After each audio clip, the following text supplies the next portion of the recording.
Hey Nathan, today we've got a fun topic. That's right. It's the top 10 tech that makes new cars worse. Yeah, we've spent a lot of time, like in the picture here, if you're not watching this, listening to it, it's me and Nathan standing in front of the brand new Mercedes-Benz EQS AMG. And I have found that some of the things in not just this car, but other cars with the latest tech is not making the car better. No, it's like they made it overcomplicated, made things more difficult by trying to make things easier. Yeah. And it just doesn't work sometimes. So we're going to have a conversation. We're going to talk about the top 10 things which we think are making our lives worse and not better. But before we do that, Nathan, two things I want to get to. So I had a horrible thing happen to me the other day. Oh, I'm married too. No, it wasn't that. Oh, okay. It wasn't that. Well, that's a whole different conversation. No. So we live here in Colorado, and at this time of year we have peepers. You know what peepers are? Please tell me, because I don't want to say what I think it is on. Wait, no, it's not what you're thinking. Nothing to do with what you're thinking. It's leaf peepers, right? People who go up to the mountains. Oh, the looky-loos. Yeah. I call them looky-loos. Yeah, leaf peepers. Anyway, we have beautiful aspen trees, and they turn this incredible golden yellow at this time of year. And then with that kind of fall sunlight, it's just magnificent. It really is. Yeah. And the mountains swarm with people, peeping at aspen trees. Well, you can't blame them. That happens on the East Coast too, apparently. Yeah, it happens everywhere. But here especially, the issue becomes then on the weekends, and I was up in the mountains over the weekend, when you're coming down, it's like ski season. There's all these peepers. People or peoples? Peepers or people? Peepers. Peoples? Yeah, you're on the right track. I call them looky-loos. It's better. Yeah, but that's a real estate term. Yeah, I don't want to apply a real estate term. You're just angry about real estate. Keep going, though. I These leaf peepers coming down, and so traffic is really bad. So I'm driving down from the mountains, and you know how busy I-70 gets just past the tunnel, right? Yeah. So the Eisenhower Tunnel. So I'm not taking the tunnel because I know that's going to be a nightmare. So I'm coming down from Loveland Pass, which is by the Loveland ski area. Which is a gorgeous drive, by the way. Which is a gorgeous drive. So I'm coming down. I've got our Bernese Mountain Dog, Blazy, in the back of the Hummer that we just bought, and he's just chilling back there. He's just sitting back there chilling, enjoying the view. I'm enjoying the view, and I look down and I see this horrible line of traffic heading back home. But something interesting happens, and that is when you merge onto I-70 from that Loveland merge, right, the one coming down, it's like a mile-long merge. It's the weirdest thing. It's a really, really long merge. Yeah. And so this is the horrible thing that happened to me. I'm just driving along, and I'm in the merge, and I'm like, hey, this is a mile-long merge, so, it's a lot of traffic, so I'm going to wait till the end to merge, which is perfectly legal. Nothing illegal about that. Right. And a truck out of nowhere pulls out and blocks me. And I slam on the brakes, and poor Blazy goes flying into the seat. I mean, I was terrified for him, Nathan. Like, just this big rig semi-truck just pulls right in front of me into the merge lane from the lane that I'll be merging into and blocks me on purpose. I slam on the brakes, and poor Blazy just slams into the front seat. Oh, that poor pooch. Yeah, I was terrified. So I pull over, because there's a little pullover there. I get him out. I check him out. Luckily, he's a sturdy dog, right? Yeah, he's a big dog. He's a big dog, 95 pound. He's all muscle. He's fine. He's like, yeah, that was no fun, but I'm okay. Yeah. Shakes it off, and I'm like, shh. And I'm like, what kind of a dickhead would do that? It wasn't, let me be clear, I wasn't in the breakdown lane. I was in the merge lane when the guy in the semi-truck, out of nowhere, just rammed right in front of me into the merge lane. Well, I have an answer for you. Yes. What were you driving again? The Hummer. That's your answer. You think that was... I know it is. Interesting. Whenever I drive an expensive, really, not just ostentatious, but vehicles that are really bright and colorful and look like they belong to a rich person or whatever, I sometimes get people who will cut me off or brake check me and pull little games from time to time. It doesn't happen all the time. But I can almost guarantee you that Hummer can be seen from space. And as that trucker's going on, he's probably thinking to himself that, life is bad, I hate everything, and look at this jerk in this, $100,000 Hummer. Screw him. Look what I'm going to do. Ha-ha. I'm not kidding. I think that car actually is the reason why he did that. It could be. Yeah, I agree. I think you're right. It could be. It could be like, people think that just because you're driving a $110,000 car But look, I was okay with it until Blasey slammed. Because look, if I get it, you're pissed at me that I'm merging, and maybe I should have merged earlier, so you're trying to block me from merging. I get that, but you could have really hurt, if not worse, the dog in the back seat. And I maybe I should have had him restrained. I don't know. I've looked at some of those dog restraints. They don't seem to do. No, I use those from time to time, and I have one dog that totally works with it, and the other dog will freak out when I put her in it. So it's not necessarily, especially with a dog your size. That is a huge dog. That's a human, essentially. Yeah, I mean it's like a projectile. It's a 95-pound projectile then moving. And let's say let's take the dog out of it because I felt horrible for him, right? Mm-hmm. But let's say that you had something on your back seat. Yeah. A lamp. I don't know. That thing could have came flying through the back seat and into your head, right? I mean, it's just a douchey move to do that. It is, and unfortunately, and out of the no, I wasn't like, hey, it was like signaling. It was just like I'm driving along. Next thing you know, full brake. Right. So I think it's exactly why, specifically because of what you were driving, which is a shame. People do that. Someone did that to me a long time ago when I was driving my daughter's car and I had my son in the back seat, and they rolled coal on me. Yeah. And I get it. There's a Nissan Leaf. I'm gonna nail him with a ton of coal and whatever. That's funny. Until I was so obscured, the image was so obscured, I couldn't see where I was going. I had to hit my brakes because I couldn't see a car in front of me or anything else. And the guy behind me nearly nailed me. Fortunately, I think he was sympathetic to the fact that there was this massive black cloud in front of me. And, people do that and they don't think about the consequences of what's going on inside the car. Like when people are going slow in traffic, as long as they're not in the left lane, people don't understand that sometimes maybe there's kids in the car, maybe something happened in the car. I think any of you guys who like to roll coal on bicyclists or on guys in convertibles or on pedestrians or electric cars, just you in my opinion, just you've lost your truck guy card or gal card, right? Just take it away. You're not cool. You're not funny. You're just douchebags. Right, that's just such a douchey thing to do. Along with brake checking people, it's just dangerous. It's stupid, and it doesn't prove anything. It doesn't make you more manly or womanly, whatever whatever you think it's doing. It's not. It's just And Nathan, as a journalist, right? Right. My first instinct is always to whip out the camera. I mean, if I hadn't been so concerned about Blasey, right? Because that was my first instinct, was to make sure the dog is okay. Right. But if it had just been me in that car, I would have whipped out my camera, and you can bet, guys, that truck's license plate would have been on social media and would have been, on every one of our channels. I was that pissed off about it. Did you have? You pulled over. It's a shame because most likely those trucks are owned by the carrier. How am I driving? That would have been like all over our social media like 2 seconds later.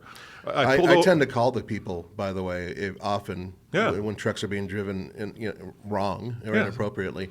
I'll call them directly and say, listen, your guy's all over the road. This is an insurance issue that you're going to have to deal with because it's going to cause an accident, and I'm going to report this. Well, imagine if the poor Blasey had broken his leg or something. What would have I done? I'm in the middle of traffic. Dog's got a broken leg. What am I going to do? How am I going to take care of him? Right. I agree with you 100%. And people just don't get it. And in traffic, tempers flare. I've learned in my old age, because I used to lose my temper all the time in traffic. I mean, it happens. Road rage happens. I get it. But I learned, if everything goes to crap and you really want to run this guy off the road, flip the switch in your head, pull off, breathe for a few seconds, get off the freeway, get away.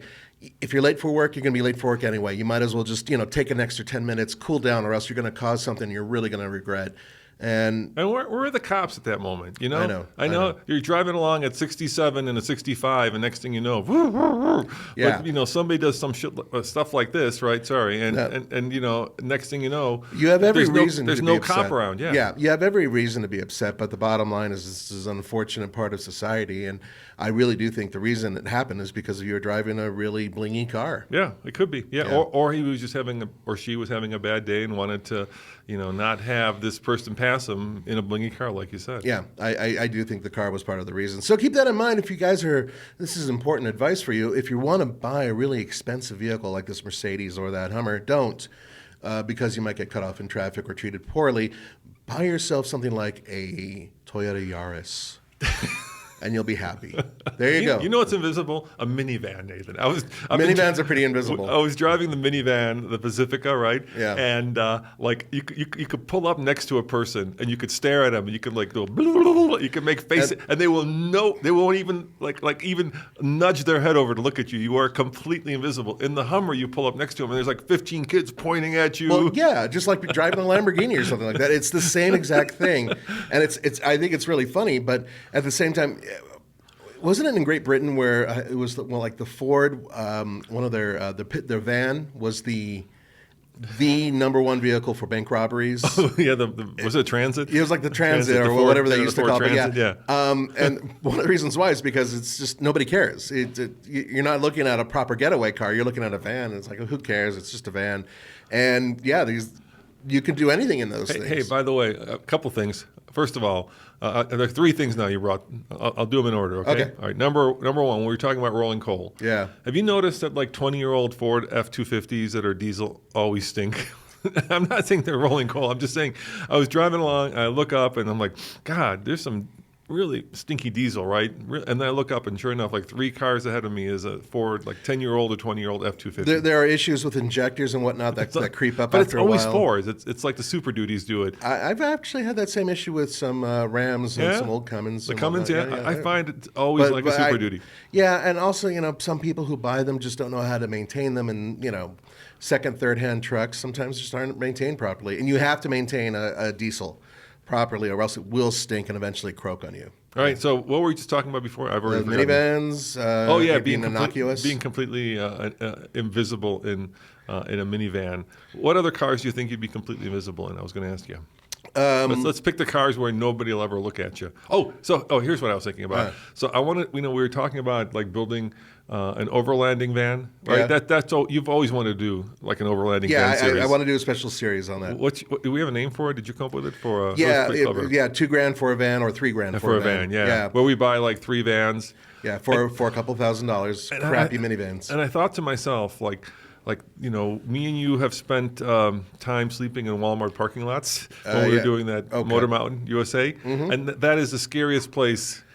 It's sketchy. It's sketchy because there's no good people hanging out at a Walmart at 3 a.m. No, I believe you are all good people, unlike Roman. So if you're going to use the knife, use it on him. There's a lot of sketchy people at 3 a.m. There are quite a few. I would agree. So if you're in a camper, it's like this giant flashing neon sign that says "Rob me, meth head," right? That's what you feel like. I'm sleeping here. I'm not paying attention. Come on in and take the money that I have, because everything in the world that I own is in this van. It happens, but there are benefits. Go on. So I came up with a way to actually cleverly disguise the fact that you're overlanding and you're camping in a Walmart overnight. Okay. So you get a van, like a white van. And here's the thing, right? You get like a big caricature of a plumber, right, rooting a toilet. Okay. Right, and call it like Joe, overflowing toilet. Joe's Toilet Care has got you covered. Okay, I got you. Right? So in other words, make it look like a plumber's van. Exactly, okay. More than a plumber's van. A toilet plumber's van. Because okay. no one's going to... Because of the stench of the... Well, then if you're going to go that far, you might as well tow a porta potty, too. No, and then take like one of those like rooters, those things that you use. Snakes. Take one and put it next to all your stuff on top of the van so that you really sell it, right? You know what I mean? Yeah. And no one's going to come near that. That's a really good one. A police van would be another good one. Making it look like it's one of those SWAT van. Yeah, exactly. If you really want to go that far, I don't think anybody's going to break into that.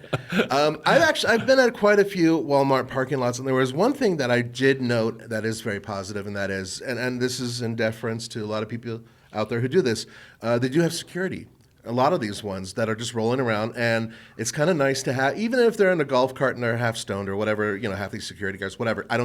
The fact that they're there does help. It's a bit of a deterrent. So there are some positives, and in the very near future, my friend, we may have to go to a few additional Walmart parking lots with a special trip we're doing very soon. Yes, we'll talk about that at some point. But maybe we should move on. I mean, how about if it gets stinky, we get busy.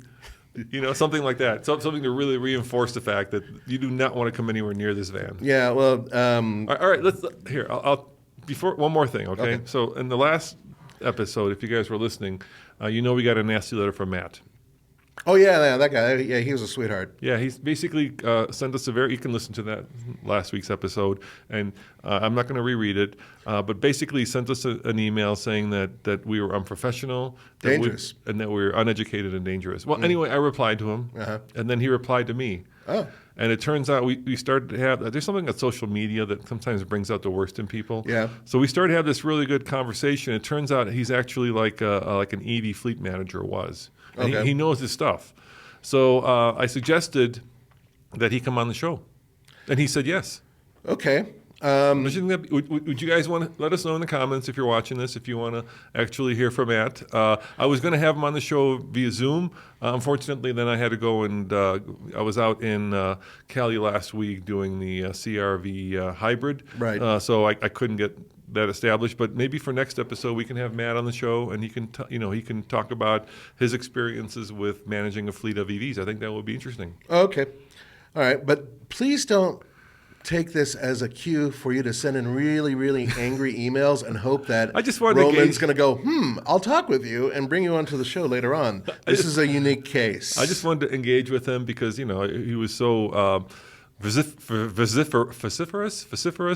Pissed off. Yeah, all right. He was so ardent in his views. So Yeah. I would figure there's got to be something there if somebody's that, I nonetheless, I'm glad that you guys were able to work it out, and eventually we'll have him on the show. But once again, please don't send in a whole bunch of hateful email expecting Roman to say, yes, you can come onto the show. All right, so it doesn't work that way. So I'll tell you what led me to today's topic. Okay. All right, so today's topic, of course, is we're going to talk about the new tech that makes modern cars worse. All right, and this is a new tech, but this is what got me thinking about it. Right. Mm-hmm. So it's pretty cold out there, right? Oh yeah. Right. The frost is just starting to be kicking in with the Colorado. But here in Colorado, we actually have pretty strong thermal radiation, right? Because we're at a mile above sea level, and when the sun shines, even if it's cold outside, it still feels very warm. Yeah. Right? So even though it's like, what was it, like in the 30s or 40s this morning? Mm-hmm. So I get up, I get in the car, and I set the temperature to like 68, which is where I always have it. Mm-hmm. But outside, it's like 38, right?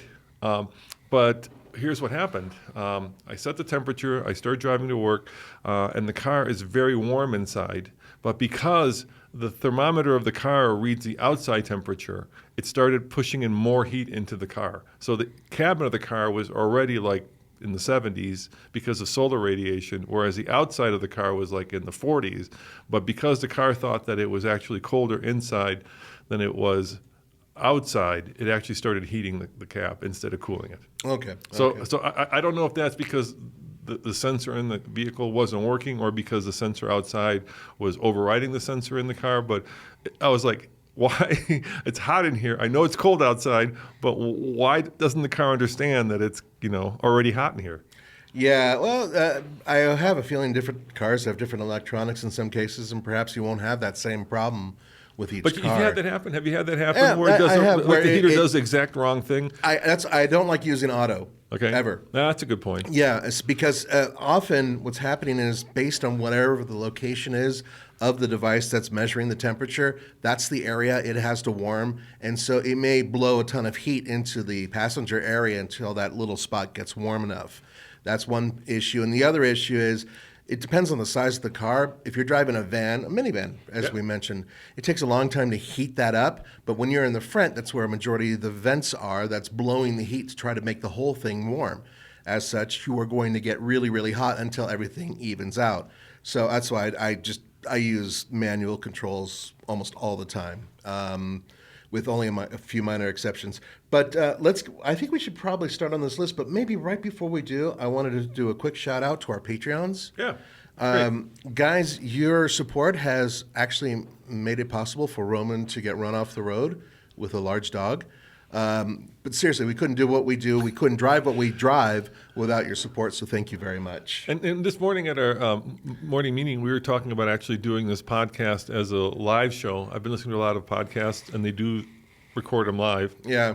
So I want to judge to see if you guys be interested in actually, buying tickets and actually coming and joining us, maybe I suggested we do it at the ranch. It's kind of out of the way, though. It's really out of the way. In our new barn, we could probably, certainly do it in there. But is that something you guys would be interested in? Would you actually be willing to come? Yeah, as part of your feedback, please let us know if if you would be interested in attending one of these live, which means we would ask for your feedback while you were in the room. Can't be here because we can only squeeze about 4 people in here.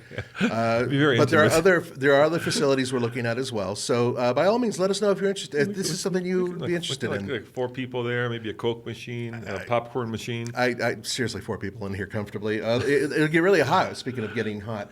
So speaking of HVAC controls and heating, air conditioning controls, and whatever you want to call them, this list is mostly based on tech for vehicles like the one you were just driving. For those of you who are able to watch that Mercedes up there, which is a super high-tech, very cool car, but it has a lot of gizmos on it that I think are really unnecessary.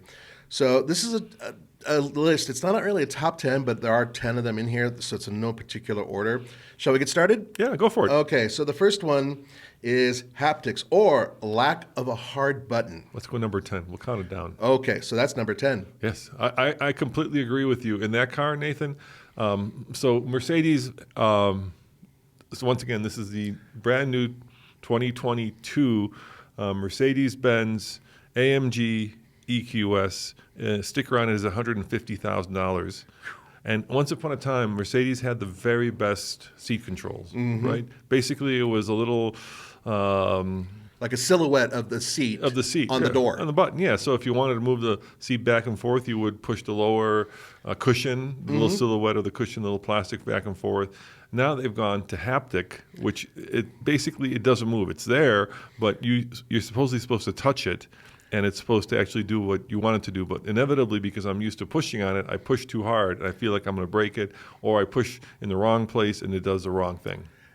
That is very true. And I actually completely agree with you about that with the Mercedes controls and the fact that they made something that worked beautifully, overcomplicated and completely unnecessary. But it also goes into the regular controls throughout the vehicle. A lot of vehicles do it. Even our Hyundai that we're using. Well, the other one that completely got it wrong is the Volkswagen, the ID4, now the Golf R. We're not getting the Golf anymore, but the Golf R.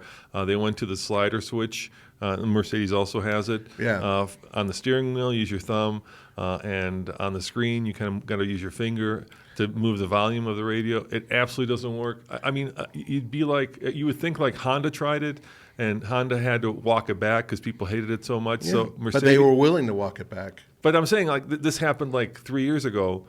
Yeah. And Mercedes gleefully walk down the same path. It's like, are you not? Do you think that people who are buying Hondas are not also buying your cars? It would seem to me like that would be a lesson you could easily learn. Well, the other part of it is that a lot of the buttons that they have there do or do not have feedback, and some of them aren't hard buttons. And I think you and I agree, and I know Tommy does, that hard buttons really do help. And not having something that has an actuator that goes click, when you're driving and you just want to feel it, as opposed to having to look on the huge dash and try to find something that's not really telling you that you're hitting it, it sucks. It really does. It becomes like a distracted driving thing. That's exactly it. And Consumer Reports is hammering hard on that as well, because now they're actually digging these cars and not recommending them because it becomes dangerous because you're sitting there. I'll give you an example of the Mercedes, right? On the left side next to the little seat controls is the memory seats, right? So you hit the M and then you hit 1, 2, or 3, but right above the M are your heated seat controls. But that whole panel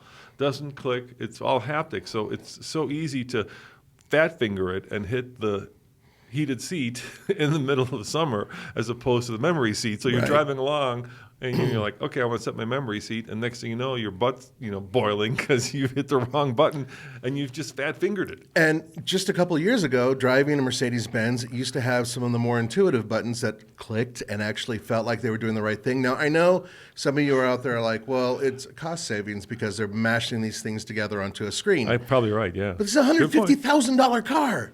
So there's no cost savings that I'm really interested in. If you're going to do that, give me some buttons. And old people like Roman do drive these cars. And he wants his switches and he wants to feel things, actuators moving. So I want big levers, Nathan. He wants levers and knobs. I want to be like steampunk and big round things. That was a nice, useful mention right there, check too. this out. So we just bought a 1972 Mercedes-Benz 250C. That's right? a beautiful car too. You know how you adjust the seat there? You reach in between your legs and you pull on the little lever and then you slide the seat back and forth. Or you reach to the side and there's a big knob on the side and you twist it. Yeah. and then it works. Crazy. And then like you have two adjustments and you're comfortable and you're like, wow, this one, you know how you adjust a lumbar? Probably 3 different buttons that you have to get to. No buttons. It's in the screen. Oh, so you got to actually get to the screen. It's in the hyper screen, right? Oh, God. So you got to first of all hit the home button. Yeah. Then you got to bring in comfort and convenience, right? And then there's 3 choices there. One is like lighting, one is massaging seats, and one is lumbar. And then you got to push the lumbar button, and then there's a little diagram which lets you, with your finger, kind of scroll along to see how far you want the lumbar to actually come out. All of this you want to do in high-speed traffic. Exactly. Yeah, and I know some of you techie guys are like, well, wait a minute, you're going to be in partially automated mode driving. The car will be driving itself. It doesn't matter. You really don't want to take your eyes off the highway for that long just to figure out how to do lumbar. And then when I got in the car, Zach had driven it, and we're different heights. Oh, yeah. I've got a weirdly tall torso, and he had the heads-up display, and it's supposed to kind of rest if you're looking out the window. And you divide the window into like thirds, right? Top third, middle third, bottom third. You usually want at the bottom third so that you're looking at traffic and then you're looking down at the heads-up display. Well, right. He had put it right in the middle. So I was looking through. It's like a fighter pilot looking constantly at crosshairs. I'm not joking, dude. I spent like 5 minutes trying to figure out just how to lower it. So that's one of them. Another one, and this is part of the tech package, is street sign recognition. And I got to tell you, it's the most useless thing on the planet, and some cars react to it differently than others. So this is number 9. This is number 9, yeah. And honestly, when you're driving down the road, some of these vehicles, if you have them in cruise control especially, and they see a street sign, and you're going slightly above the speed limit, and they see the street sign, they'll actually slow down for you and put you into the legal speed limit, which sucks. I hate that. Not only that, but it brings the sign up in front of you. I know there's some people who may be like, I didn't really realize it was a 45 zone. I'm so happy my car told me that. But you know what? I would say a majority of us are like, I got my eyes. I can figure this out on my own without having it take up space on my infotainment screen or in front of me or on the IP telling me. So where we're getting at here, Nathan, I think is the same place, right? I hate when technology kind of tries to outsmart you and does something you don't want it to do. Well, yeah, or unnecessary. Yeah, so with street sign recognition, I forget what car I was driving, but I had cruise control on. And I had it set at usually where do you put it? I put it like 5 over, right? Yeah. If it's like 60. You were probably driving the Lightning. Could have been the Lightning, yeah. I think it was. And every time the speed limit would change, it would automatically slow the car down. That's what Ford does. Yeah, by itself. And I'm like, no, don't let me do that. Don't let me be in charge. Yeah, exactly. Yeah, and that's it. So it goes beyond just the fact that it's popping up on the display. It goes to the point of it's interfering with your driving and your enjoyment. And then your stress level goes up. And then Roman has this little temple thing where the veins come out on the side of his forehead. And that means that, I'm going to kill the car. So we can't have that. And then I think what Volvo does is, it might be BMW as well. Let me know in the comments if I got these wrong. But it'll actually flash the sign red when you exceed the speed limit. So I've seen that in other vehicles. You see, it's like pissed at you. It's like a naggy co-driver who's You're going too fast. You're going too fast. Right? It's like flash, red. And I'm like, yes, I know I'm going. It happens. You're merging onto traffic. There's a merge that I have to do to my house, and you merge on. It's like to merge on successfully and safely, you have to exceed the speed limit. And the last thing I want is while you're trying to actually merge. I'm trying to merge, onto traffic. So, but what happened to people merging, Nathan? This has become a lot. The zipper merge is one of the most brilliant innovations in all of traffic control. Someone goes in front of you, and then you get to go in front of someone else. Yeah, that's how it works. And there's 2 merges I do coming to work. People stop. Like they literally stop and sit there, and you've got like a quarter mile of where you could, merge safely. And it's just so frustrating. I'm like, dude, it's a merge. It's not a stop, right? If there's a stoplight, and then it says merge, and you go around the stoplight. Usually it's a right turn, and then you merge onto the traffic, and they move over, and you move in. It's a zipper. It works. But no, they stop, and they sit there, and you honk at them, and then they look at you like you're some kind of an idiot because why are you honking at me? I'm stopped here because there's traffic. No, you're stopped because it's a merge, and you should be accelerating, not braking. We could do an entire podcast or two based on the horrible driving that people do nowadays, going in fast lanes, leaving their turn signals, not using their turn signals, you name it. There's a lot, and you guys all know this, though. Seinfeld called it, like in Florida, the perpetual left. I think that's about right, though, isn't it? Or perpetual right. All right, let's move on to the next one. And this one really ticks me off. And number 8 on this. And I've been yelled at by some of our viewers like, dude, this is for safety. And what I'm referring to are the new door handles that other people are coming out with.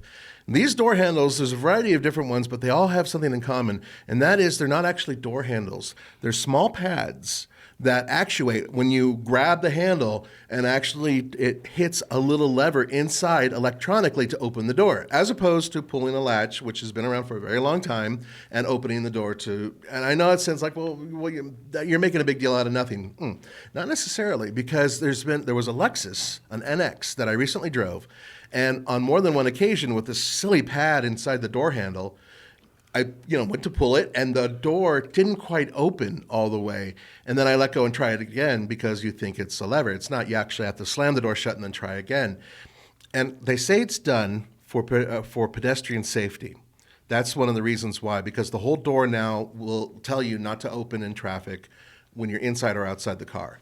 But having a button or other types of door handles, like the ones that come out of electric cars, they'll actually pull out and look really cool. Retractable. Those have become like Tesla pioneered those, and now every electric car has to have, for aero reasons, retractable. That's what they say, aero reasons. Retractable door I've handles. actually seen those malfunction with heavy frost and in snow. So like the Mercedes that we've got, I don't mean to pick on Mercedes, it's got these door handles that the whole door handle comes out and then lights up like a ring around. It's very elegant, but you wonder what happens, with frost. And then like Tesla does now, some of them that kind of cantilever out. You know what I mean? Where you push on them and then they come out. They flick out a little bit. Yeah. And I just feel that these are all way too overcomplicated, and in many cases... I got this sneaking suspicion that like a traditional door handle where you just reach underneath it and pull up, like the aero effect of that is so negligible. And it's just become like a electric car thing. It's not about aero. It's just like, we have to do it for aero. But if you really look at the numbers, I can't believe a traditional door, not the 1970s big ones with the button on it. Yeah, no, but you're talking about a modern where you just reach underneath and pull. It's a very slick, thing. It's just under. You just pull. Yeah, I would agree with you. I'm pretty damn sure that the whole aero thing. Look, there's mirrors on your car, and that's required still. Cameras aren't there yet. You know what I mean? Like you have to have side view mirrors.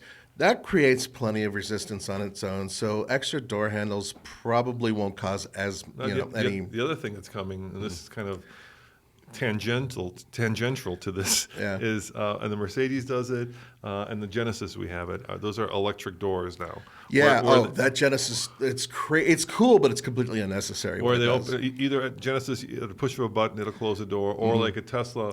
I think the Model X has it where you hit the brake, the door closes.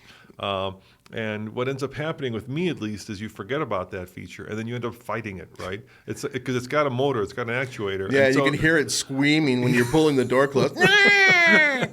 You're like, so you forget that it does automatically close, so you pull it, and next thing you know, it's like it doesn't want to close or it doesn't want to open because it's supposed to be actuated automatically. So to add to that, a friend of mine from a place I used to work at, he sat in a car recently and he expected the door to close, and he was staring at it for about 5 seconds before with his brain, like a Jedi mind. Yeah, well, he was just couldn't understand why it wouldn't close because he shall close. So self-closing doors and all this are completely unnecessary. That's just a little piece of the pie, but.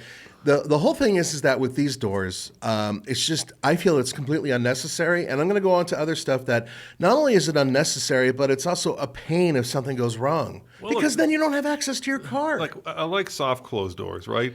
Where all you have to do is just gently close them, and then the thing automatically closes the last 5% of the way. Right. Those are good, but completely, I don't know. It just seems unnecessary. See, I like hardcore ones.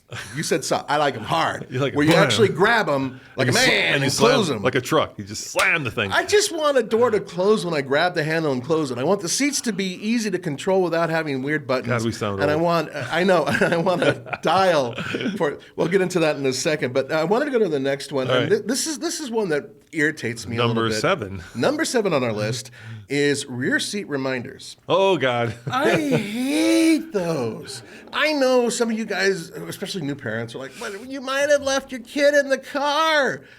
Honestly, if you are getting in and out of your car and you need the car to remind you that your little one is in the back seat, maybe you're doing something wrong. I am an absolute featherhead. I screw up all the time, but I have managed not to leave my kids stranded in the car or have the car necessitate a warning. There's something in the back seat, or you really should look in the back seat. So I don't want to look. So there's like two, the dumb and the smart one of those, right? The dumb one is just every time you close the door of the car and get out to go get a coffee at the 7-Eleven, it just reminds you, have you made sure that there's nothing, a pet or a child in the back seat? That's just stupid, right? That's just like Yeah. It's like, you know what that's like almost? It's like when you get on a plane and they read the same thing to you every single time. I almost wish... At some point, it just becomes actually counterproductive, right? Because you not only ignore it, you completely like tune it out at that point. I have a funny story about that if you want 10 seconds. Sure, yeah, go for it. Yeah, on a particular flight, I think I was looking at my phone or playing a game and had my headset on, not paying attention, because we fly all the time. I mean, weekly. And this guy next to me, he's an older guy, and he elbows me a little bit. And I look over at him, and he makes a gesture. So I pull my headset off, and he goes, "Aren't you going to listen to the lady?" And I couldn't roll my eyes enough for him to understand that what he had done was, I was stunned. And so, but I collected myself quickly, and I said, You got shamed. No, I know. And then I turned to him, I said, "Have you flown before?" And he said, "Well, this is my first flight." And I'm like, everything in my head is just, but I really didn't want to be a total jerk to him. And so I said, "Listen, I fly all the time, so I know the warnings. I can read them to you later." And I put my headset back on and closed my eyes and put my head over my eyes just so he'd leave me the hell alone for the rest of the flight, which he didn't. But anyway, can you imagine that though? Someone just like, "Hey, you really need to listen to the person who's talking." No! So do you fly Southwest? I think it was Southwest, yeah. I have a friend who's a Southwest flight attendant, Yeah. And he was telling me that if the plane ever crashes, we're all dead because the first like 3 rows are all the infirm, elderly, obese. I know. Nobody's getting off the plane in the front. Nobody's getting off the plane, and comfort animals. They're all in those first 3 rows on Southwest. Yeah, it's gonna be like a cork in a bottle. Between grandma and oh well, you know what happens? I sit in, I try to sit in the escape rows. Hey, airlines, here's an idea. If you really give a rat's ass about my safety, stop flooding the plane with alcohol. How about that? Wouldn't that be an idea? Every time I fly back from certain states, the people are like, I can always tell where they're loaded. Yeah. And completely drunk. They're smashed. He was telling me that like one of those little like drink. They have like little, they're sealed. They have those little like bottles of, you know what I mean? Yeah, the booze. airline pays like, like $15 and it's worth like $500. Yeah. You know what I mean? I'm serious. If you really care about my safety, stop getting people drunk on planes, right? Because these are the bozos who are trying to go out the emergency door during the flight, who decide that they want to join the Mile High Club, who decide that the best way to vent their rage is to do it on fellow passengers. And the alcohol just makes that so much easier, Nathan, much easier. I would agree. And we're going to move on to number 6. Yeah, we went on to a tangent, but that's part of that's why you guys love the show. No, okay. Let me go back to what you said. Okay. So there's dumb ones, which are just these stupid reminders, and then like Hyundai does a smart one, where they actually have sensors, right? They have motion sensors that point in the back seat. So if you do happen to forget your child, or a dog, or something, or dog, or whatever, that's right. And the kid moves, the dog jumps. It'll do one of two things. It'll flash the lights and sound the horn, and it'll also send you a text to your app. Which now that makes sense. Okay, now I all have of a no sudden, problem with that whatsoever. Yeah, like a little and yeah. that should be adopted by everybody. Yeah, it's it's a a very motion simple. sensor. Yeah, it is. It's a really good system, and especially for those parents and pet owners who are forgetful, it's great for you guys too. But let's move on to another one, and we kind of touched on it. Number 6? Number 6. And that is the volume control knob. I know we're old men here, and you go ahead and yell at us in the comments below. No, I disagree. I'm just waiting for some manufacturer to put square wheels on the car because the volume and tuning control knob is the most perfect solution. There is no better solution. It is totally intuitive and simple. Perfect. There's nothing you could do that would make like I said, just put square wheels on the car at this point because the wheel has been invented. Why do you have to reinvent that wheel? And this is something that's been going on for a long time. I had a 1984 Ford Thunderbird. It was one of those wrecking yard cars because I worked at a wrecking yard. And I just drove it around for a little bit. And the aftermarket stereo system back in the day, Blaupunkt or something. Ooh, good stuff, Alpine. But instead of having a knob, it had these little tiny volume control up and down arrows. And so that goes all the way back to the 80s. And I hated it then. And it just didn't work the way I wanted it to work. And of course, I'd have to look at it in order to. What's cool? Those old equalizers with the little bars that you can move up and down. You can like 19 of them, though. Yeah, you can create your own sine wave. That was cool. Especially on date night when you're a teenager and you're just like, no, I'm going to get the perfect sound. I'm going to play Journey. I know I need more bass. Here's the 110. I'm going up as high as I can. Never mind the sky. Yeah, but you're driving at the same time as Steve Perry's singing. So but that type of thing goes right back to what we're talking about. So the volume control knob has been a source of headaches for designers for years because in their mind, and I have talked to a couple designers about this, you and I have yelled at them about this, and they say the same thing.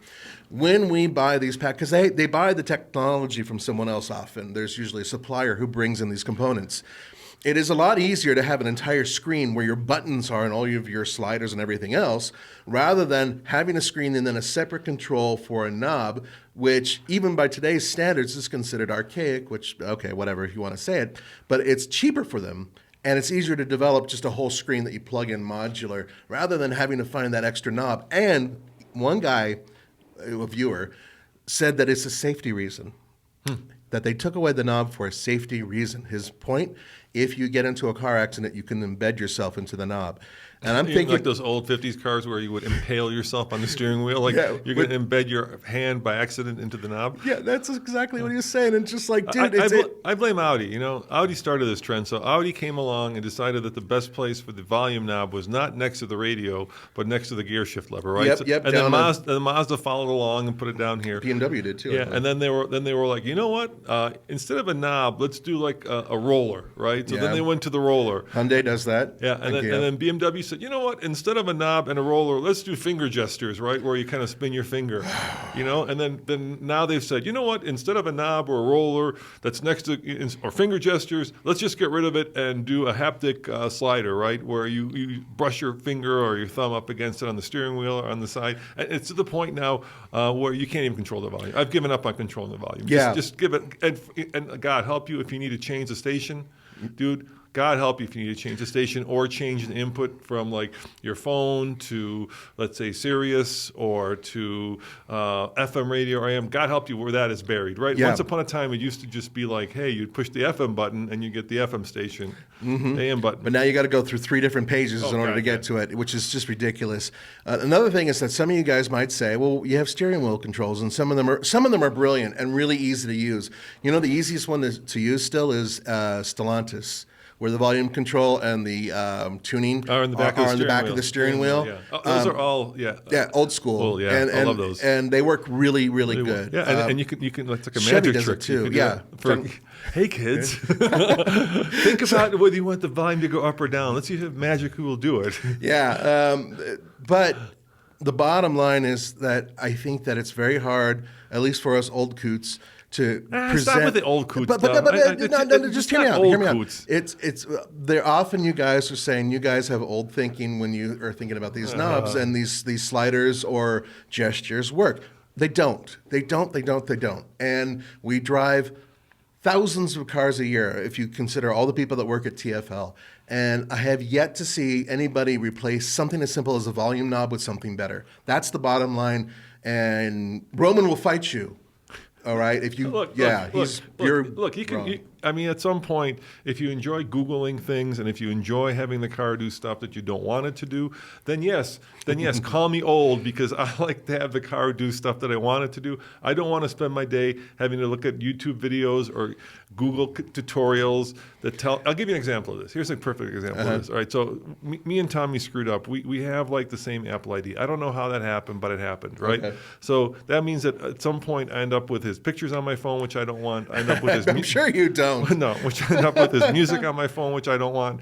So, and it's very hard to separate the Apple ID once you've done that. It's not easy. Yeah. So one of the things that like Apple CarPlay does, which I also, there's a lot of great things about Apple CarPlay and Android Auto, and we can go into those, but you know what they are. But there's also a lot of really crappy things. And as it's kind of the next on the list. Yeah, as the technology gets more, those two technologies have become more and more invasive. So here's what happened. Here's what used to happen to me with Apple CarPlay. So Tommy downloaded this band called Chromeo, which you would hate, which I hate. I know exactly what Chromeo, right? Chromeo, and it's the only music I have on my phone because I not that I don't want music on my phone, but I don't want to fill it up because I do a lot of videos on my phone. And then if I fill it up with music, I don't have space for. Yeah, you see the problem. Of course I do. So every time I plug in Apple CarPlay, guess what comes out of the radio? Chromeo, and I have one song. Why does it do that, Nathan? I'm sure if I were to Google it, I could figure out.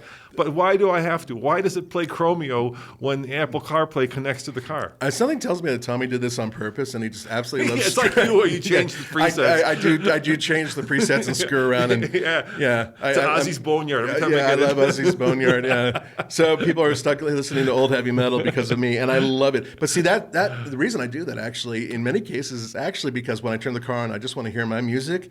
And my daughter put a couple extra songs in my phone, and they pop up every time. Every time. Because what she did was she changed the name of them and changed the alphabetical order. So sometimes when I plug my phone in and it goes into Apple car mode, it suddenly plays the first song that's on there. Yeah, I know and why. For a while it was Vampire Weekend, but she called it AA Vampire Weekend, a little pain in the butt. And suddenly I'm listening to something I don't want to listen to. Well, I could do Vampire Weekend. But I'm just giving you a reference, specifically what she did. Now, this goes to the next thing on our list. The other thing Apple CarPlay does, which drives me crazy, is like I'll go for a run and I'll listen to podcasts. I love listening to automotive podcasts, right? Yeah. But I like the long form, so I like listening to them on my run because it usually takes an hour and it's a perfect.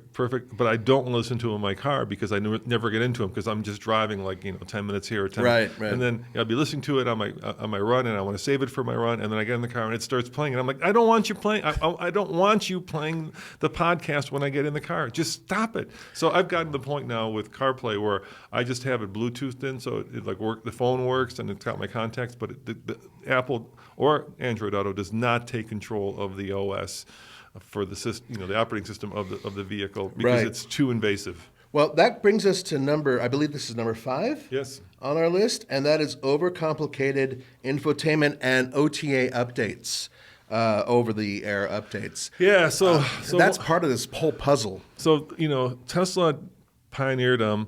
And once upon a time, the over-the-air updates that Tesla did were great. So I remember we had the Model 3, and I got an over-the-air update, and it actually made the car quicker, right? So they actually changed the way that the batteries were delivering power. They changed the efficiency of the car. That was cool. Oh, they did a lot of cool stuff back in the day. Now all you get with the Tesla is like an Apple update. It doesn't tell you what it is, and it gives you some vague message about security updates. And then the car, of course, is doing it in the worst time possible when you don't want it to do it. It's supposed to do it at night. Like Apple said, have you noticed that Apple says update the phone or computer at night, and then you wake up in the morning and do you want an update? I'm like, weren't you supposed to do this when I was sleeping? Yeah. So now the updates don't do anything except probably protect them from some kind of changing the firewall parameters or something like that. Yeah. Or getting sued. You know what I'm saying? Yeah. You're agreeing to some bullshit thing that you don't read through anyway because it's too long and who's got the time for it. Right. And the one that actually is doing stuff now is Rivian. So the Rivian over the updates are actually doing actual things. Mm-hmm. But guys, if all you're doing is protecting your legal ass or like fixing stuff that's making the car worse, sometimes it actually makes the car worse. Because, there have been updates that screwed up cars. Yeah, exactly. Or makes then don't do it. It's not helpful. It's going to become more of an issue, not less, Yes. because as vehicles become more and more electrified vehicles, their actual drive system can be directly influenced by an over-the-air update, as opposed to, say, an internal combustion engine, which may not be as easy to fix over the air. I got one for GMC. Okay, here's one, and I think this is actually a bug in the system. So we've got this Hummer, right? Mm-hmm. And I've got OCD, right? Mm-hmm. And so I love it when you lock the vehicle and the little mirrors close. Yeah. Right? Because that to me, because I always do this thing where when I leave the vehicle, I look over my shoulder, and if the mirrors are closed, it tells me it's locked. Because I'm always like, did I lock it? Didn't I lock it? If it's not, then I got to reach in my pocket, find the key, and I lock it again. It just stresses the shit out of stresses me out. I shouldn't. Sorry, guys. I don't mean to swear. He's been cussing all day, hasn't he? I've been very stressed out. You can tell. Okay, so go on. So I love this when the mirror is closed because it's a visual representation of the fact that so there's a little virtual switch in the GMC that you hit. It's called courtesy something or another, and then it does that, right? Right. It when you lock the vehicle, the mirrors come in. Every time in the GMC, it defaults to being off. I'll set it on. I've done it like 50 times now, and I'll go in the office or I'll go shopping, come back. I unlock it. The mirrors will not open. They'll be closed. I have to manually open the mirrors, right? And then I look at the little setting, and it's switched off. It just automatically defaults to it. Now, I asked the dealer about it, and I asked GMC about it, and they said, oh, it's because it's programmed to the key, right, which is possible. Yeah. So the key actually overrides whatever, which is also stupid because the key shouldn't override. But anyway, it does. So then I programmed it with the key, with both. I actually tried both keys, and still every time it defaults to being off.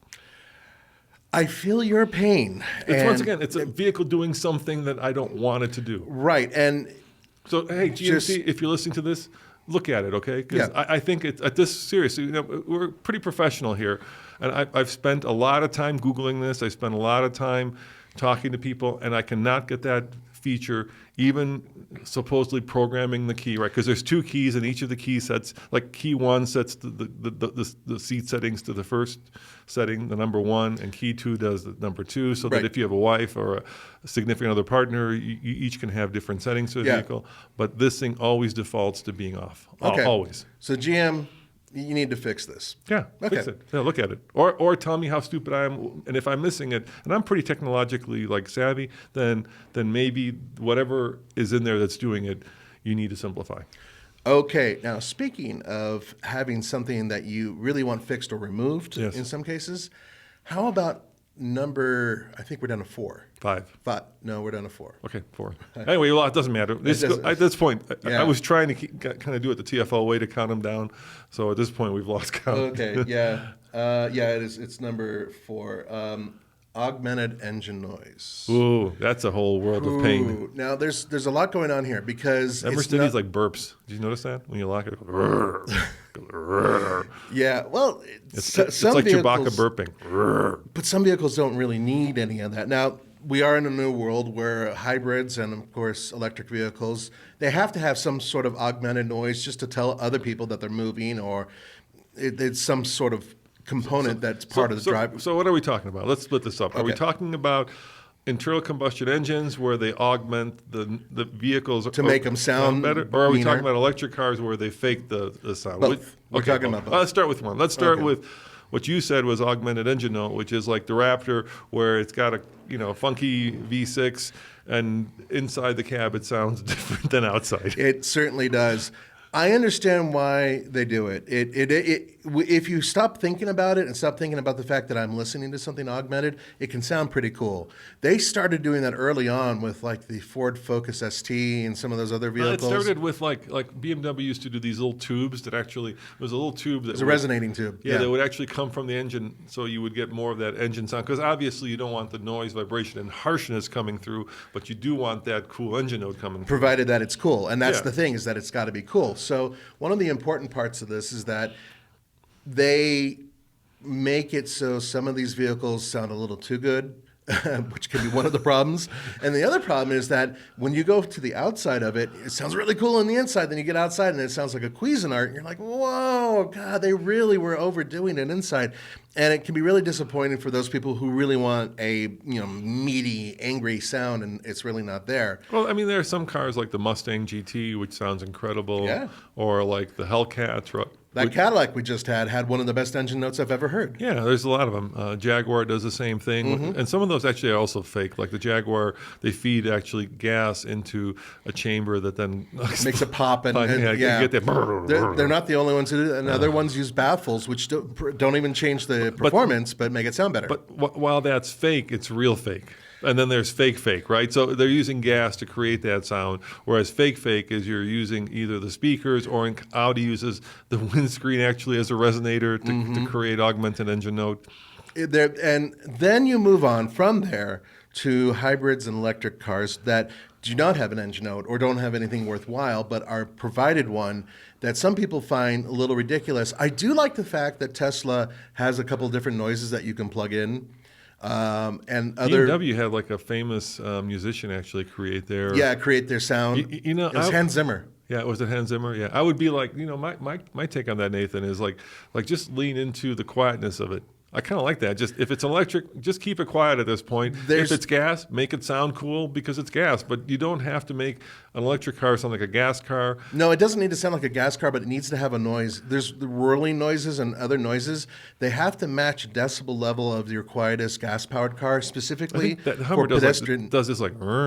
Yeah, that Mercedes does that wow, wow, wow thing that sounds like a UFO. And that's totally fine. I don't mind that so much. Inside the car, some people really have a hard time with the sound that the car is making. A little, sometimes it just sounds like a little whine, like my daughter's car even makes that noise. Here's the engineering problem, right? When you take away the engine noise, which a lot of people find pleasing, like me and you, right? Yeah. Then you're stuck with the stuff that isn't pleasing, which is wind noise, which can be a noise. whistle, and tire and road noise, which is just annoying. Yeah. So then the question is, do you hide that? Do you augment that? This is why I listen to punk rock and heavy metal very loud. It doesn't matter. Yeah, except with the volume knob, you can't turn it up. Without a volume knob, I'm screwed. Exactly. No, you're listening to Vampire Weekend or whatever your daughter's got going on there. I have nothing against Vampire Weekend. It just happens to be really annoying. Or is when it you The hear Weekend? Isn't there two? There's Vampire Weekend and then there's The Weekend. Yeah, I think there's two weekends now. Yeah, sorry, I'm really old and I don't listen to the new stuff. Anyway, there's a point, and that is that a lot of you guys, and I just think it's unnecessary tech, especially in internal combustion cars, to have that piped-in sound. I think that at the worst, just keep it as it is, and at best, you can actually. Oh, there's one more thing I wanted to add actually, and that is Stellantis has actually come up with a different solution. Yeah, they've gone with actual they're like organ pipes for their electric. With the kazoo. Yeah, the kazoo. That's what I call it. You're blowing wind through it, and it makes a noise because it's actual pipes for their electric muscle car. Right. I think. Look, it could be awesome. All right. I haven't driven one yet. Nobody has. But wait, what's that car called? It's the Challenger. Yeah, but it's not the Challenger. It's what's the full name of it? I don't know. It's like four things, right? Yeah, it's the Daytona. Special blah blah blah. Challenger thing. It's Charger. It's a Charger. It's not a Challenger. It's well, a if only we had a device where we could look up these things rapidly. So while Roman's doing that, the point is that this particular vehicle that I'm referring to, which looks amazing, by the way, has these tubes that run through it, and then there's a little fan or something like that that actually blows through the tube, and then it comes out in the back where you can actually hear it. And according to Andre, who was there to hear it, you feel it in your chest. So it really is something that is an actual Dodge Charger Daytona SRT. Okay. Concept. So the Charger that I'm talking about, that you guys have all seen on various media because it's out there, that has this, it's a different type of augmentation. It's actual air being blown through something. But my issue with that is this. It doesn't do anything else other than make noise. If it was used to cool the brakes, if it was used to go through the battery section to help cool it and extract some heat, I'd be like, oh, great, it's a bonus. You're actually using a fan and it makes noise and You know what's it's cool about doing that stuff. car? That wing that they built The into front wing is yeah. the That's most brilliant. amazing thing. Yeah. There's some other people who are going to start copying that real soon. So that's cool because it's functional and cool. Like the It's rule not, but no. It's that the wing is functional and cool, but the sound is not right, functional. I'm saying It's the rule should be it has to be both functional and cool. Right. So if can't it just did be, something, yeah, exactly. Okay. So that's my gripe. So let's move on to the next So one. you know the video we just put out. By the way, go to all TFL if you want to see all of our videos. I reviewed the Mercedes-Benz AMG EQE SUV. F me. Seriously, I know. Come on, Mercedes. Really? I think the Germans are AMG doing that on purpose. EQE SUV. Let's just add as many letters as possible. See what these Americans Are do. they just screwing with us this morning? I think they're screwing with us. I think they have a laugh. You know, that one of them lights up a cigarette and like, haha, wait until they try to pronounce this one. Aha, there we go. How many 3-letter combinations can we come up with? Just keep on going. And how much room do you have on your trunk to actually have all that spelled out? It's ridiculous. You know what's the funniest part on there? So go to all TFL and you'll see the review of this. And they did this thing where they had both the non-AMG version, I'm not even going to say it, and the AMG version. Mm-hmm. So we all look at the non-AMG and then we go over and behind a wall, they have the AMG version of the EQE, right? Which is like their mid-size electric sedan. And to distinguish it from the regular plain Jane Mercedes-Benz version, it doesn't have the star on the hood, right? The little badge. It's got the AMG badge. You know what's on the AMG badge? Guess what's on the AMG badge? A star? A piston. A piston? We all look at each other. On a car that doesn't have pistons. Yes, we're all looking at each other, and then we look at the engineers, who are really cool, by the way. And we're like, are you guys going to keep this piston? And they're like, it's part of our brand. I'm like, yes, but it's not part of the car. Yeah, this is German humor, okay? I think you're right. I think they're now, at this point, they have officially started to screw with us. I really do think they're having a laugh, which is totally fine. Which is fine. I'm enjoying it. Keep going. I'll tell you what's not fine, and that is number 3 on our list. For all you Brits, it's like taking the piss, or how do they say it? Are you taking a piss? No, it's not. Are you taking a piss? Taking the Mickey. It's like that, but it's taking like the Mickey out of me. Yeah, it's like that. I think. If you're British, please correct us. Yeah. So this is something that actually comes from our friends at Hyundai, and some other people I think are looking at this too, and that is triggering the brakes if your door is open and you're in gear. Yes, I love that. Now, that came from like Jeep, right, where that Star Trek dude got run over. Well, that was part of it. Yeah. And there's a seatbelt part as well. There's a component with the seatbelt. So in other words, the actor who played Chekhov, right? Right, in the movies. In the movies, got out of his car. It was a Jeep. And it was in reverse, and the car was on. He didn't know it, and it crushed him. Yes, it did. And so now what happens is if you're in reverse and you open the door, the car goes into full autonomous braking, which is quite startling. Yeah. When you experience it, like when you're like, hey, I've got these really beautiful rims and I don't want to curb them, so I'm going to open the door to see how far I'm away from the curb, and as you're backing up, it just goes boom. Oh, well, it actually gets worse, and I'll get to that in a second. The other part of that is some cars will not go into gear if your seatbelt's not on. Yes. Okay, so you're still in park. You don't put your seatbelt on. You try to drive, and it's no dice.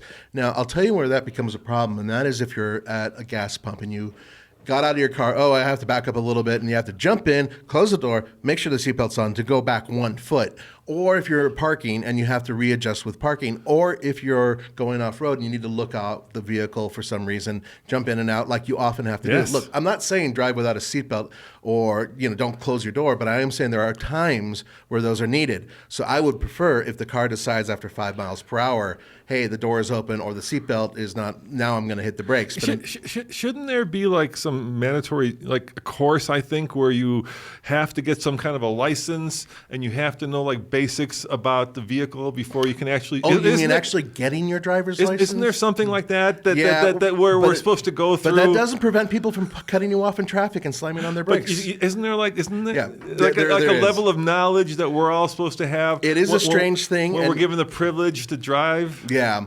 So what they're doing is that they're adding in yet another layer in terms of what they're allowing you to do with their car. Well, so you know where this is going. It's going all toward autonomous. Here's the thing, man. somewhat autonomous. Guys, I'm gonna be level with you now. Okay? Oh, beer level. Okay, I'm gonna strap in, guys. Here we go.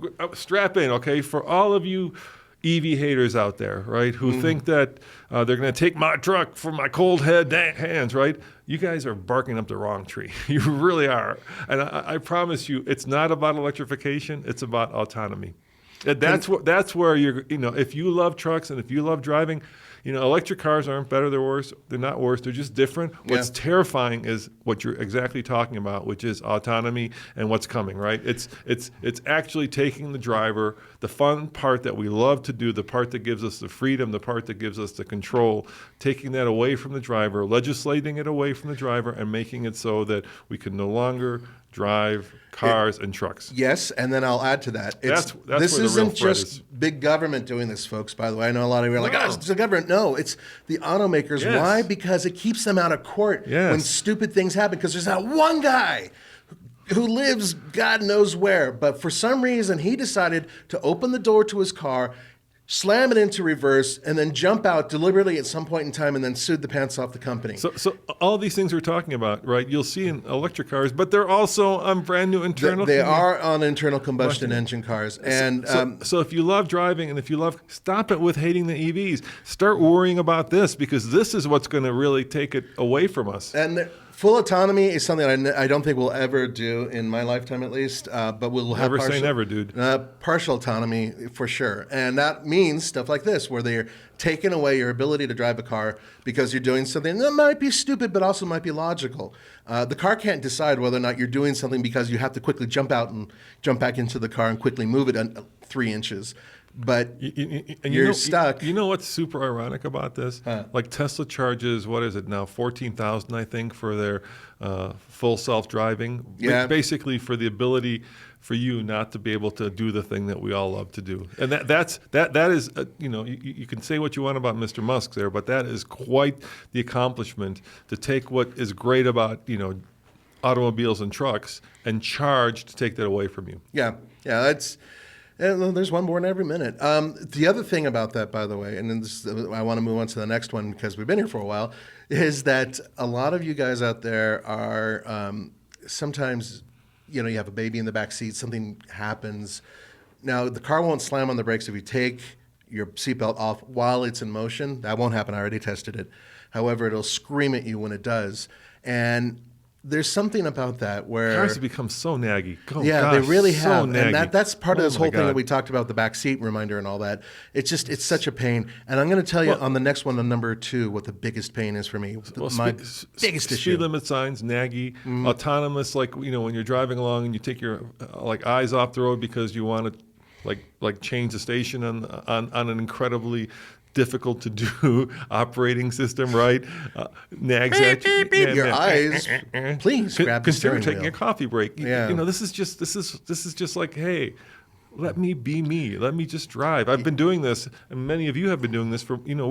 Here's the thing, which people don't understand. Here's something else that's interesting, right? Computers suck at driving, Nathan. Humans are really good at driving. Potentially. No, we are. Actually, as animals, we are really good at driving. So I'll give you an example of this. I think we were talking about this before, right? You're driving along and there's a bunch of pigeons along on the side of the road, right? This is why autonomy has taken so long, because computers are really bad at it. So a computer does not know what those pigeons are, right? You and me know that when you see those pigeons, if you drive by them, they'll most likely fly harmlessly out of the way, right? Especially if you charge at them at full speed. Whatever, yeah. No, they're not a threat. They're not a danger. This is what happens in urban situations. They go flying off. A computer flags those little pigeons as potentially dangerous and hittable objects, and it will sometimes completely go into autonomous braking because of a pigeon. And it doesn't know the difference between a pigeon and a person. Now, bear in mind, this is an example. There are other examples out there that... So humans are really good. We're really good at it, and yet we're giving control to things that are really bad at it. Yeah, by comparison, I would say in many cases that's true. I did have a vehicle that nearly put me into a car accident when I was making a U-turn. It was a Honda, and as I was making my U-turn, a legal U-turn, it triggered the brakes halfway through because as I was turning, other cars were right in front of me, and it detected those, and it slammed down the brakes. How many times have you had that autonomous braking warning come on for no reason? Like there's a car that's in the left lane that's like braking to make a left turn, and your car says, "Oh my God, you're about to hit him," and you're like, "No, it's in the left lane." I will say this before we move on to number 2, and that is that lane departure systems have gotten a lot better, and they work really well in conjunction with cruise control and distance control. And if you put all those 3 together, you're at level 2 autonomy on the highway, and I love that. I love those systems. That is as far as I want to go with autonomy. Until you get phantom braking. Yes, and weird stuff like that. But under the All right, number 2. Number 2 is very simple, and it's it's my number 1, and that is the park button. We went through years and years and years of people building excellent automatic transmissions where you are shifting through a gate. And when you put it into park, you physically put the whole thing in park, and you know you're in park. Now they have a button which may not even be located on the gear lever, if there's even a gear lever, and you have to hit it in order to be in park. Now, I know a lot of you are like, well, you know what, if you shut the car off, it'll put itself in park automatically. That is true. But some of these cars actually go into crawl home mode if you do that, or they'll warn you that you need a service because you did something wrong to the car, and you can actually I think you mean limp home mode. You can void the warranty if they detect that for too many times you shut the car off without putting it in a park. I kid you not. Look it up. So the park button, completely unnecessary. Let's just put the thing into park, right?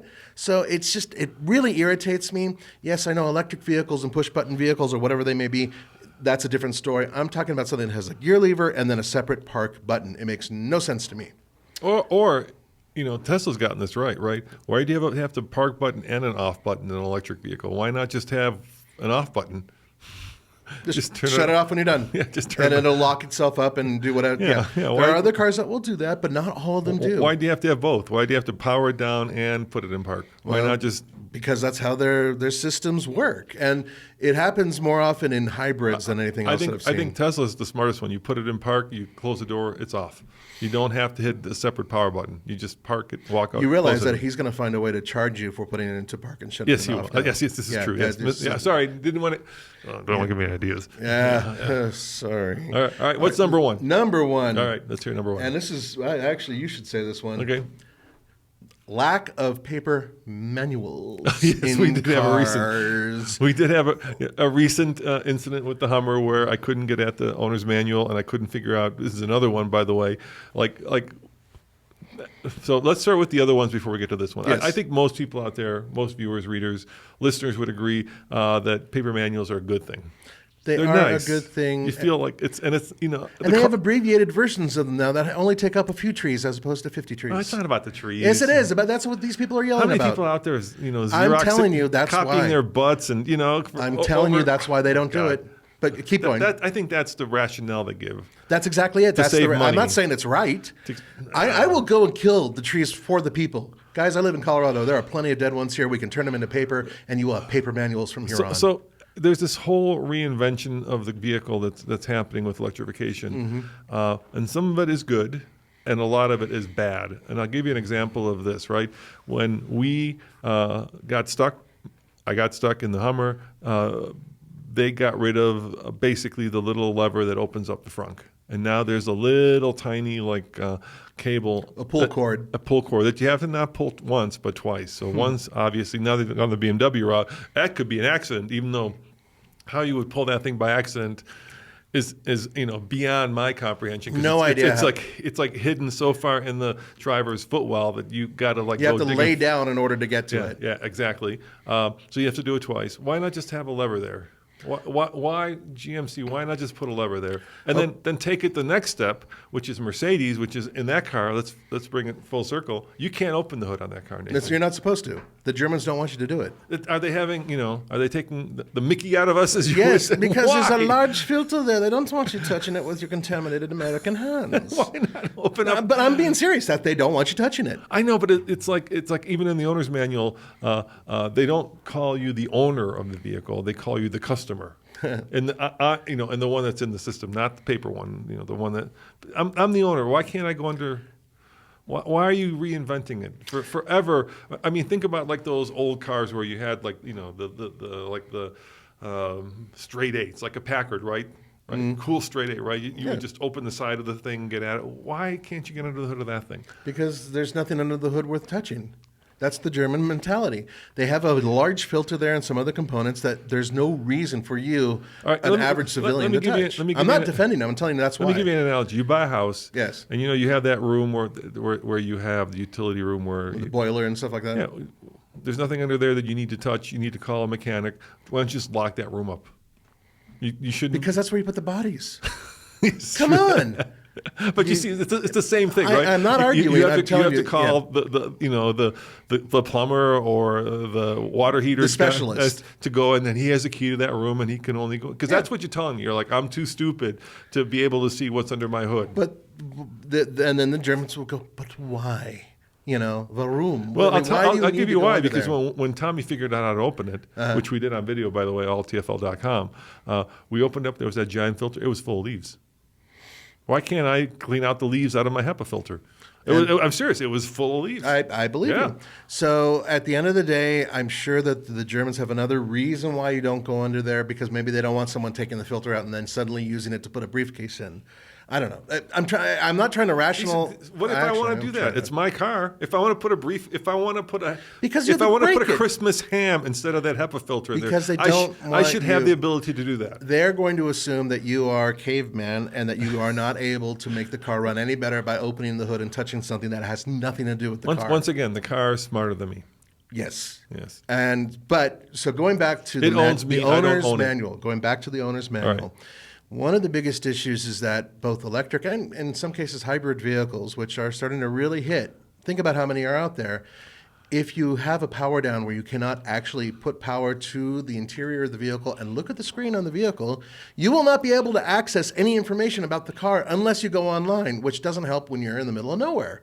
You were lucky because you were able to contact Tommy. Look, there should be like an airplane. These are things that should be redundant. So in the Hummer, the first thing the tow truck driver did was he said there should be a tow mode.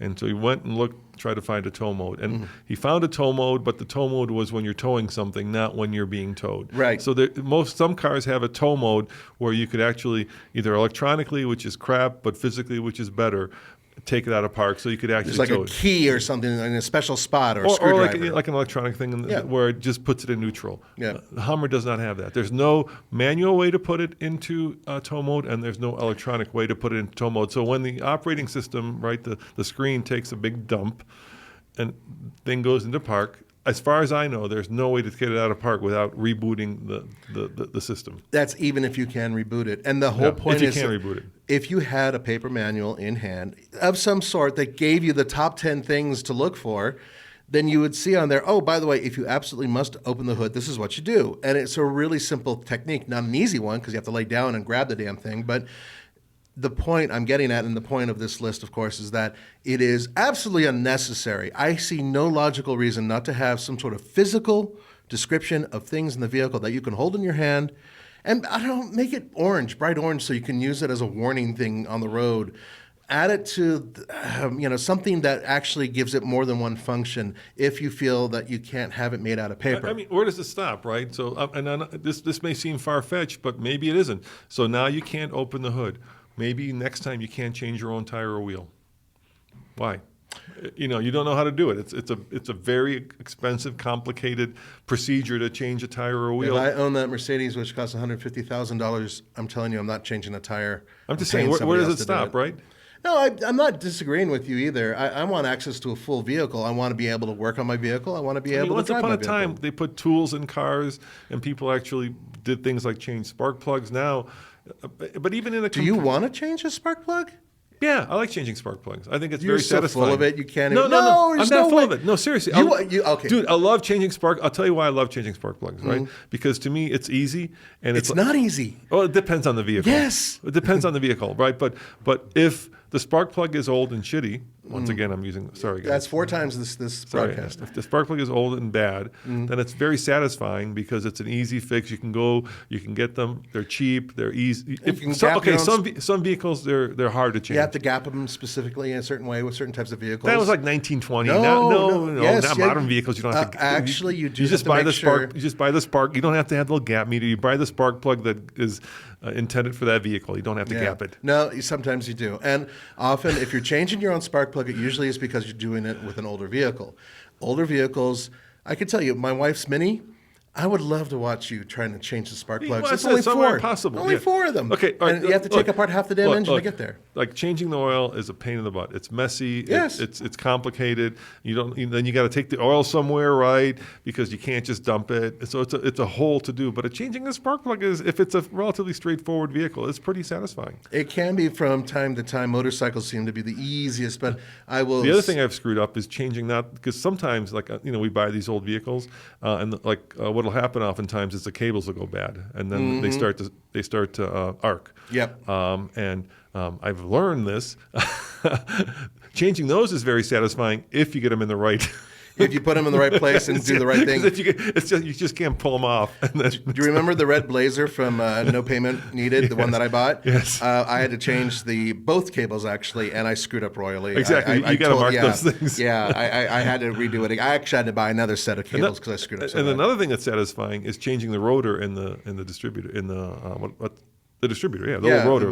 Because those things go bad, and they're pretty easy to change out. Pulling the whole thing out then is bad because you're messing with the timing. Then it gets tricky. And that's the problem, is that you I'm can just screw up talking the about timing. the little T rotor. Even replacing the rotor could mean that you have to make sure your timing's back on. So timing the vehicle is a pain. I wish I could change a belt. That has to be very satisfying.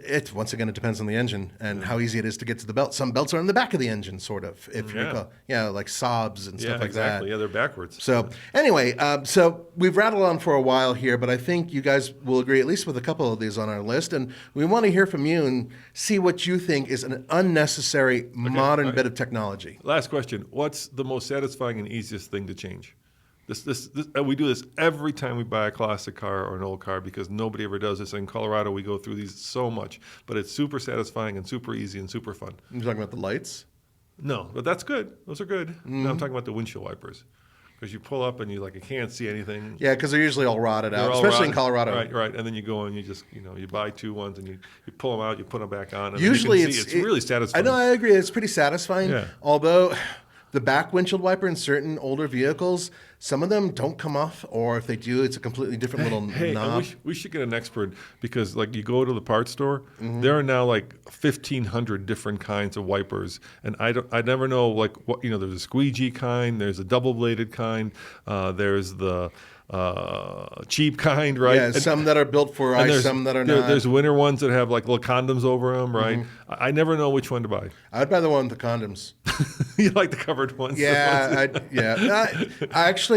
I'm one of those guys who goes online and I look like a wrapped sausage. They do look a little strange, but I will go online and I'll look and see what people suggest, and I'll go through a lot of comments too, because I know that sometimes some of them are BS, but.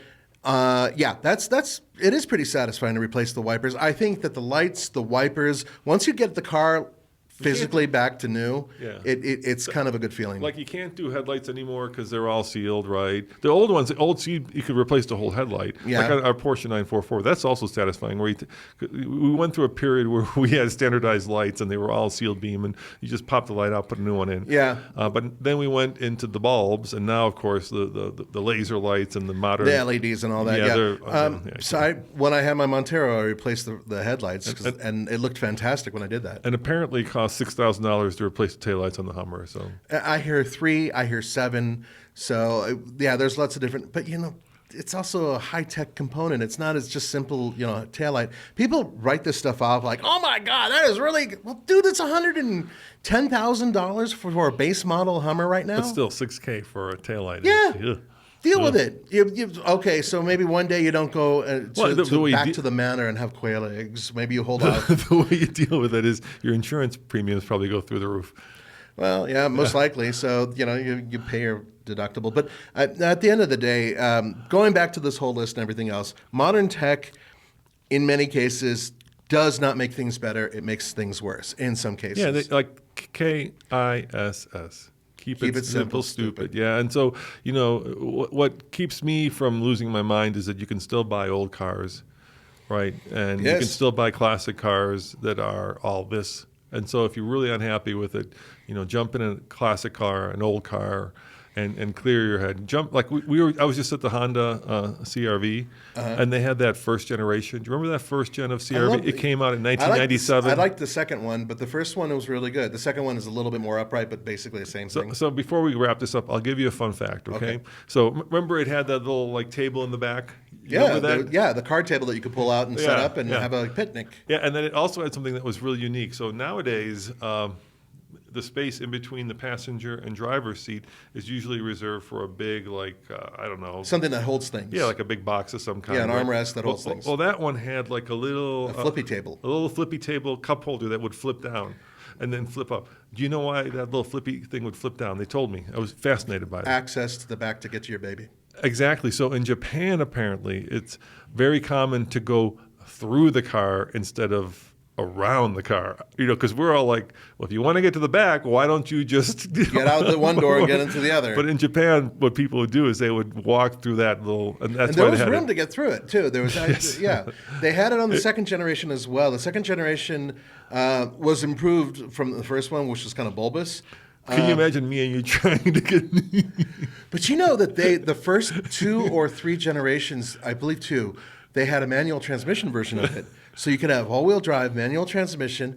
These things were like little rally cars. They weren't fast. If me and you were in that car and we tried to get in the back seat, you know what? It'd be hilarious. It would look like 2 polar bears going at it. Yeah, it would be really awful. And something tells me in the future we'll probably get our hands on one of those 2 vehicles. But stay tuned for that. I was in that car. It's so simple, right? It's got the little put it in drive. Easy peasy. And that was the point back then, is making a vehicle that was easy to drive, making it like an appliance. And that's what they're trying to do with modern electric and modern vehicles in general. But by doing this, because people are so addicted to their smartphones, you must make these vehicles more complicated.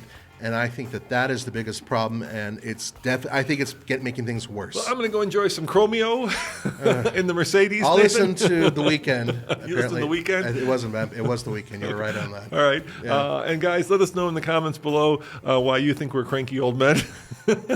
Yeah, thanks, guys, for joining us. We hope you have a great week. Take care. See ya. Ciao.